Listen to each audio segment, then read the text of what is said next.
루훗 판자이탄 인도네시아 해양투자조정장관은 전기차용 배터리 생산 협력과 관련해 별다른 변화가 없다면 LG화학도 이번 주에 서명할 것이라고 말했습니다.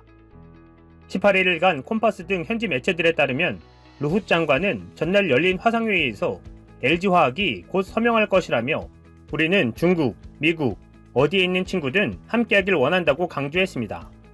그는 인도네시아가 원자재 수출에만 의존해서는 안 된다며 우리는 세계에서 니켈 매장량이 가장 많기 때문에 전기차용 배터리 산업의 중심이 되고 싶다고 강조했습니다.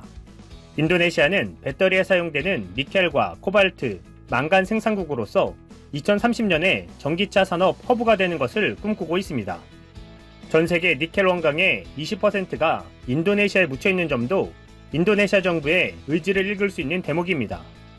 인도네시아 정부는 작년 가을부터 니켈 원강 수출을 금지한 데 이어 세계적인 배터리 생산업체들이 인도네시아의 니켈 광산과 손잡고 전기차용 배터리를 생산하도록 투자 유치를 강하게 추진했습니다. 인도네시아 정부는 앞서 LG화학, CATL과 리튬 배터리 개발을 위한 주요 조건 합의서에 서명했다고 밝혔고 최근 들어 CATL이 투자를 확정지었다고 현지 언론에 공개했습니다.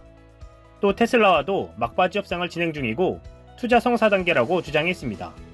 인도네시아 정부는 자카르타 외곽 부카시에 현대차 완성차 공장을 유치한 데 이어 LG화학 배터리 공장을 유치하는 데 공을 들였습니다. 조코 위도도 대통령은 지난 6월 30일 중부 자바 바탕 산업용지를 시찰하면서 예컨대 LG가 내일 당장 들어오고 싶다면 바로 들어오라며 모든 지원을 아끼지 않겠다고 러브콜을 보낸 바 있습니다.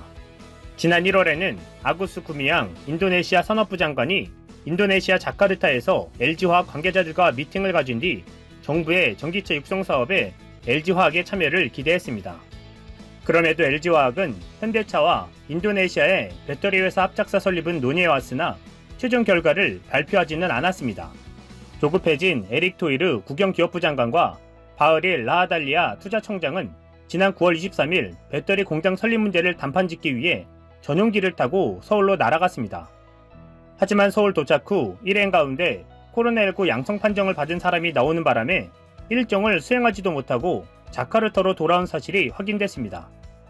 LG화학은 이날 루훗 장관 발언과 관련해 인도네시아 배터리 공장 투자와 관련돼 확정된 것은 없다며 이번 주에 배터리 공장 협약을 체결한다는 보도는 사실이 아니다라고 밝혔습니다. 다 된 줄 알았던 인도네시아는 LG화학의 이 같은 발언에 당황한 기색입니다. 현지 언론들은 숨죽이며 지난 10일 이후 기사를 내지 않고 있습니다. 인도네시아 현지 언론인 자카르타 포스트는 지난 10일 인도네시아 전기차 순환 경제개발, 배터리 산업 활성화라는 기사에서 인도네시아 정부가 한국의 LG화학과 중국의 CATL의 배터리 공급망을 개발하기 위해 120억에서 200억 달러 투자 계획을 밝혀놓은 상태라고 전했습니다. 그런데 이는 어디서 많이 본 듯한 장면입니다. 한국과 인도네시아가 공동 개발 중인 KFX 사업과 말입니다. 인도네시아는 KFX 개발 분담금 5천억 원 이상을 연체했고 분담금 비율 조정 등의 재협상에 진전이 없는 상황입니다. 프라보어 장관은 중국, 일본, 러시아, 유럽 국가는 여러 번씩 방문했으나 한국 국방부 장관의 방한 초청은 현재까지도 검토 중이라는 말만 되풀이하고 있습니다. 게다가 지난달 미국, 오스트리아, 프랑스를 방문해 각국 국방부 장관과 회담하고 전투기와 잠수함 구매 조건까지 논의했습니다. 인과응보일까요?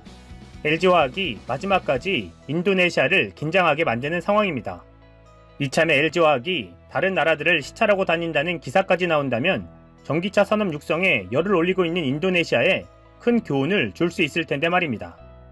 최대한 시간을 끌어서 한국과의 KFX 공동 개발금을 우선적으로 낼 수 있게 하면 좋을 것 같습니다. 한편 인도에서는 갑작스러운 기현상이 나타나 어리둥절해하고 있는 상황입니다. 한때 하루 10만 명에 육박할 정도로 폭증했던 인도의 코로나19 신규 확진자 수가 2만 명대로 감소한 것입니다. 현지 시간 17일 오전 인도 보건가족복지부가 발표한 통계에 따르면 인도의 누적 확진자 수는 887만 4,290명으로 전날보다 29,163명 증가했습니다. 인도의 1일 신규 확진자 수가 2만 명대를 기록한 것은 7월 15일 이후 넉 달 만에 처음입니다. 신규 확진자 수는 9월 중순 9만 명대 후반까지 늘어나는 등 한동안 세계 최다 기록을 세우다가 지난달부터 눈에 띄게 줄었습니다. 이날 하루 확진자 수 증가율은 코로나19가 본격적으로 확산한 이후 가장 낮은 0.33%로 떨어졌습니다. 회복률은 93.4%로 상당히 높은 편이며 치명률도 1.5%로 세계 평균 2.4%보다 1%포인트가량 낮았습니다. 누적 희생자 수는 13만 519명으로 전날보다 449명 늘었습니다. 신규 희생자 수도 4일 연속 500명 미만을 기록하는 등 증가세가 완만해졌습니다. 미국, 유럽 등 세계 각국이 최근 코로나19 급속 확산으로 어려움을 겪는 점을 고려하면 인도의 최근 상황은 이례적이라고 할 수 있는 것입니다. 13억 8천만 명에 달하는 많은 인구, 열악한 의료 인프라, 감염에 취약한 밀집 주거 환경, 방역, 봉쇄 조치 해제 등 여러 악조건 속에서도 오히려 확산세가 눈에 띄게 꺾였기 때문입니다. 전문가들도 이에 대해 원인을 확실하게 제시하지 못하고 있습니다. 일각에서는 공식 통계와 달리 이미 바이러스가 퍼질 만큼 퍼진 상태라 일부 지역에서 집단 면역이 형성됐을 가능성이 제기되고 있습니다. 일부 전문가는 인도인 상당수가 평소 불결한 위생 환경과 다양한 병원균에 노출되면서 오히려 면역력이 강해졌다는 주장도 내놨습니다. 생계 지장을 우려한 저소득층이 감염 증세가 있음에도 검사를 거부하고 있다는 주장도 있고, 검사 오류와 부실한 통계로 인해 감염 실태가 제대로 확인되지 않는다는 지적도 있습니다. 또한 면역력이 강한 젊은 층의 인구 비중이 크기 때문에 인도가 코로나19 사태에서 잘 버티고 있다는 분석도 나오고 있습니다. 한편 백신 공급에 대한 한국의 다른 접근법에 대해 외신들이 한국을 조명하고 있습니다. 많은 나라가 코로나19 백신을 가지려고 자리다툼을 하는 상황이지만 한국은 다른 길을 모색 중이다. 기다릴 수 있다는 것이다.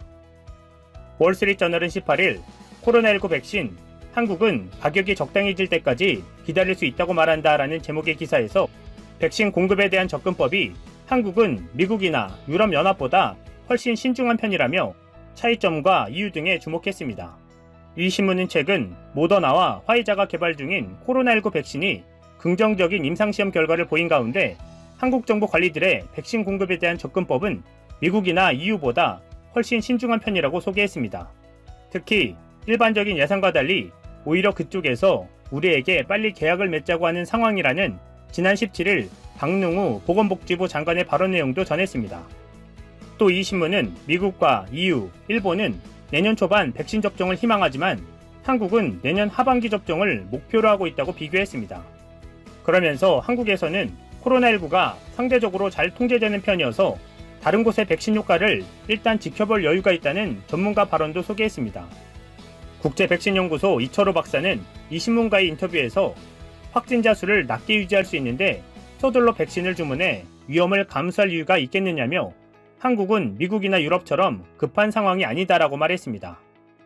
한국의 모범적 방역이 안전에 있어서도 좀 더 여유를 갖고 대처할 수 있게 하는 모양새입니다. 이상 시온TV였습니다. 세계를 휩쓸고 있는 신종 코로나 바이러스 감염증 여파가 경제 성장을 거듭해오던 베트남도 주춤하게 만들고 있다. 코로나19의 여파로 베트남의 올해 국내 총생산 성장률이 5.96%에 그칠 수도 있다는 전망이 나왔다. 베트남 기업들도 생산을 중단하거나 축소하고 있어 2013년 이후 7년 만에 최저치를 기록할지도 모른다는 우려가 일고 있다. 렐도이체 등 현지 언론에 따르면 최근 베트남 기획투자부는 코로나19의 영향으로 2020년 베트남의 경제 성장이 영향을 받아 GDP 성장률이 6% 미만이 될 것이라 예상했다. 당국은 코로나19의 여파로 당분간 세계 경제가 하락세를 유지하며 베트남도 해당 영향을 피해갈 수 없을 것이라 내다봤다. 기획투자부는 보고서를 통해 만일 코로나19가 2분기까지 지속될 경우 베트남의 2분기 수출액은 전년 대비 8.1% 감소한 58억 5천 달러, 수입액은 3.1% 감소한 61억 달러에 그칠 것으로 예상했다. 이 경우 2020년 베트남의 GDP 성장률은 5.96%로 추락하게 된다. 이는 2013년 이후 7년 만에 최저치다.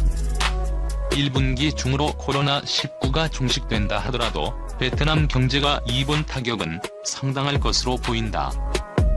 당국은 1분기 중 코로나19가 종식될 경우 GDP 성장률이 6%를 넘겨 6.25%를 기록할 것으로 예측했으나 이는 작년 7.02%보다 훨씬 낮은 수치다. 기획투자부가 상정한 두 가지 시나리오 모두 올해 베트남이 목표치로 내세운 GDP 성장률 6.8% 달성은 힘들 것을 예고하고 있는 셈이다. 현 시점에도 코로나19는 베트남 경제, 사회 전반에 큰 영향을 미치고 있다. 가장 큰 피해를 입은 업종은 단연 관광업계가 꼽힌다. 코로나19의 여파로 베트남을 방문하는 관광객이 50에서 60%가량 감소했다. 당장 베트남을 찾는 관광객이 줄며 베트남 정부는 1분기 관광업계 매출 산업의 손실을 23억 달러, 2분기까지 지속될 경우 50억 달러로 내다봤다. 올 한 해 베트남 관광산업이 최대 150억 달러의 손실을 볼 수도 있다는 추정도 제기됐다. 베트남 민간 항공국 역시 매주 400회 이상의 중국 향발 항공편이 중단되며 베트남 항공사들이 10조 동의 손실을 입었다고 밝혔다. 중국에서 부품과 원재료를 수입하는 의류, 봉제와 전기, 전자산업도 코로나19로 난처하긴 마찬가지다. 아프리카 돼지열병, 조류 독감으로 홍역을 치른 농수산물도 중국 수출길이 막히며 비상에 걸렸다. 상황이 이렇다 보니 기업들에도 비상이 걸렸다. 최근 베트남 노동보훈부는 코로나19의 여파로 322개 기업이 운영을 중단하고 553개 기업이 생산량을 축소했다고 밝혔다. 8,773명의 근로자가 단기 근무, 임시휴직 등 코로나19의 영향을 받았으며 1,027명이 일자리를 잃기도 했다. 코로나19가 단기적으로는 베트남 경제에 악영향을 미치고 있지만 베트남 내부에서는 이를 계기로 경제 구조 변화의 필요성에 대한 목소리가 높아지고 있다. 베트남 총리실 경제자문단의 전딩티엔 박사는 코로나19로 기업들의 중국 이탈이 빨라질 것이다 전망하며 중국의 대응책으로 부상하고 있는 베트남이 이들의 우선순위 선택지로 오를 수 있도록 경제 구조 등에 대한 준비를 해야 한다고 조언했다. 코로나19가 단기적으로는 베트남 경제에 영향을 미쳤으나 장기적으로는 큰 투자 흐름을 베트남 쪽으로 돌릴 수 있다는 분석이다. 그는 위축된 국내 소비자 심리, 성장 기조의 정체에 대한 우려 역시 경제에 대한 장기적인 신뢰를 회복하는 것이 중요하다. 당장은 코로나19의 예방, 확산을 막는 것이 최우선 목표다라며 코로나19가 경제에 미칠 영향 진단은 적절한 대응을 위해서일 뿐 과도하게 심리적으로 비관적일 필요도 없고 그래서도 안 된다고 강조했다. 어려울 때 도와야죠. 동남아 한인사회, 동포토끼 확산. 동남아시아에서 신종 코로나 바이러스 감염증 사태 여파로 어려움을 겪는 우리나라 교민들을 위해 한인사회가 앞다퉈 온정의 손길을 내밀고 있다. 베트남에서 한국 식료품 유통체인인 K마켓을 운영하는 고상구 회장은 21일 하노이에 거주하는 한국인 여행 가이드 150명에게 1인당 100만 동 상당의 K마켓 상품권을 전달했다. 모두 1억 5천만 동 어치다. 고 회장은 22일 코로나19 사태로 일거리가 끊긴 여행 가이드들이 상당한 어려움을 겪는다는 얘기를 듣고 식료품을 구매할 수 있는 상품권을 전달했다면서 모두 힘든 시기인 만큼 함께 어려움을 헤쳐나가자는 뜻이라고 말했다. 고 회장은 2월 말 베트남에 입국하면서 14일간 시설에 격리된 한국인들에게 식료품을 지원하기도 했다. 베트남 중부 다낭에서 중국 음식점을 운영하는 한 교민은 최근 현지에 있는 한국인들을 위해 음식 무료 나눔 행사를 했고 김석환 다낭 한인상공인연합회 설립준비위원장도 교민들에게 마스크를 무료로 배포해 좋은 반응을 얻었다. 하노이 한인회는 음식을 배달해주는 한인 식당 리스트를 만들어 교민들에게 배포, 오프라인 영업을 못하는 한인 식당들을 지원했다. 호치민 한인회도 한인 식당 이용 캠페인을 준비하고 있다. 홍수령이 내려진 필리핀 마닐라에서는 한인교회인 임마누엘 교회가 지난달 말 형편이 어려운 교민 300명에게 쌀과 컵라면, 김치, 마스크 등을 전달했다. 최근에는 필리핀 한인총연합회가 생계난에 직면한 교민 200여 가구에 생필품을 전달하고 있다. 지역 한인회별로도 교민들에게 온정의 손길을 내밀고 있다. 또 마닐라에 있는 한인단체들이 오갈 데 없는 교민들을 위한 무료 쉼터를 운영하고 있다.